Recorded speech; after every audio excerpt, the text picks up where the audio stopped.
It was their security guard who said where they were going, right? And as soon as he's about to say where they Harry's anger didn't strike in a single moment. It seeped in slowly, like a toxin, quiet, relentless, and scorching. The kind that squeezes your lungs long before it erupts.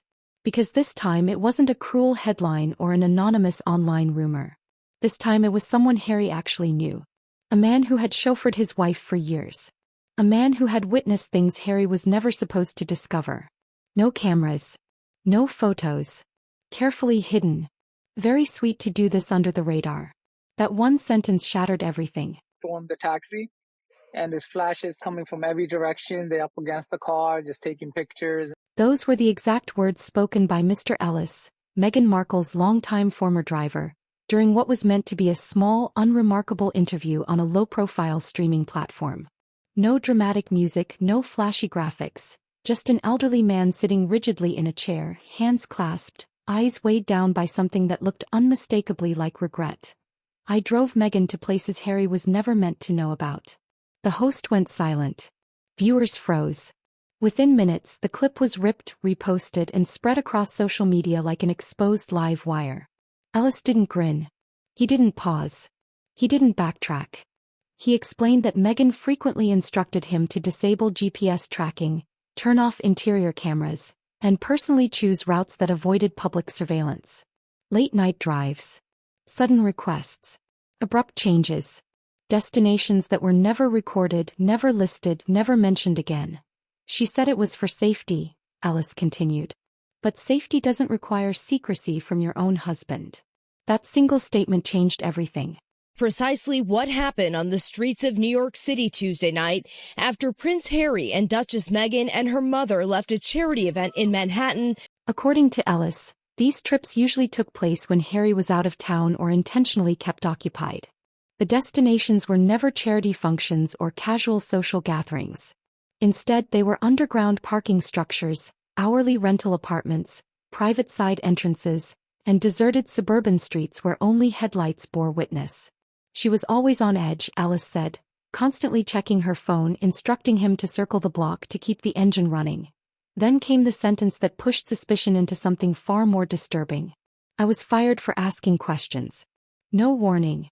No explanation.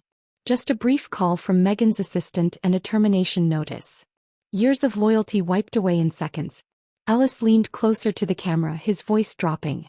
Harry should keep a closer eye on his wife. The interview ended there. No names were named.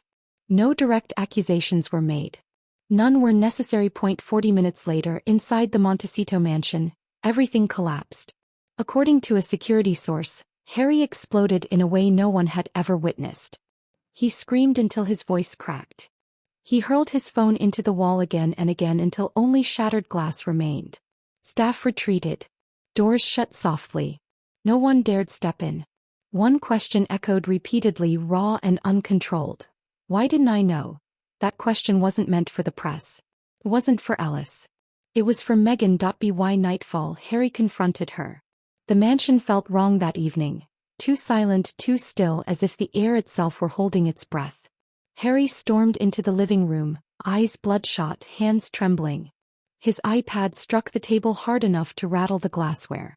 Ellis's interview replayed silently on the screen.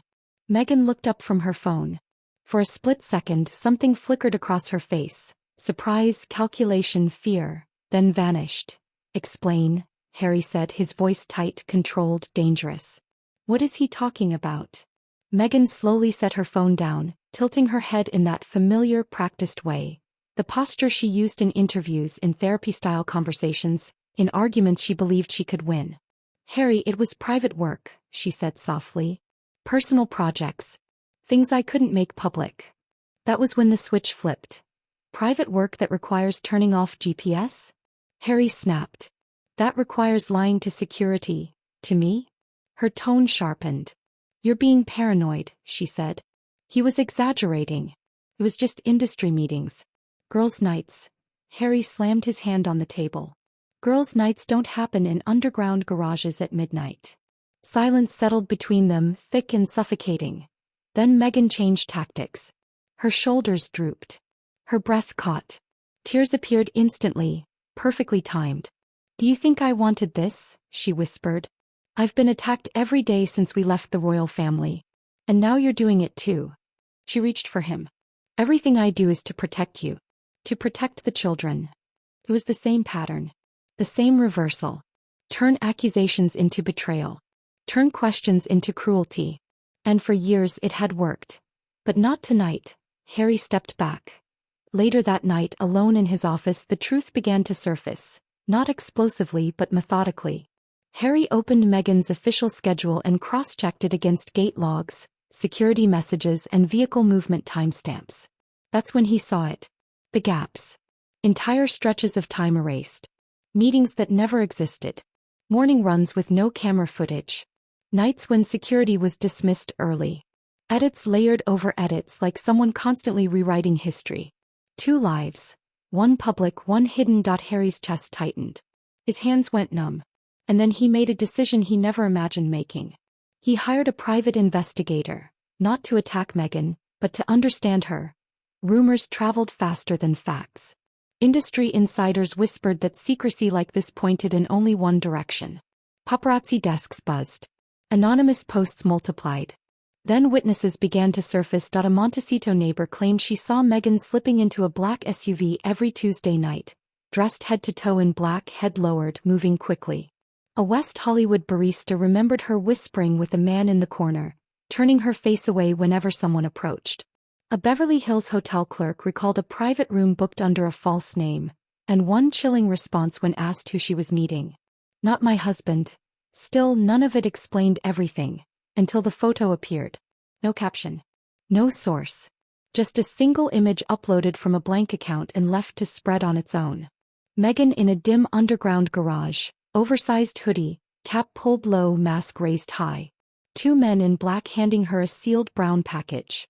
Not an embrace, a transaction. When Harry saw it, he didn't shout. He didn't rage. He went very, very quiet. And that silence frightened everyone far more than his anger ever had. Because whatever Meghan had been doing in secret, whatever those nighttime trips truly involved, Harry now knew one thing for certain. His marriage was not built on truth. And once that realization takes hold, there is no going back. Harry didn't sleep that night. He sat alone in the darkness long after the house fell silent, replaying every conversation, every deflection, every moment he'd been told.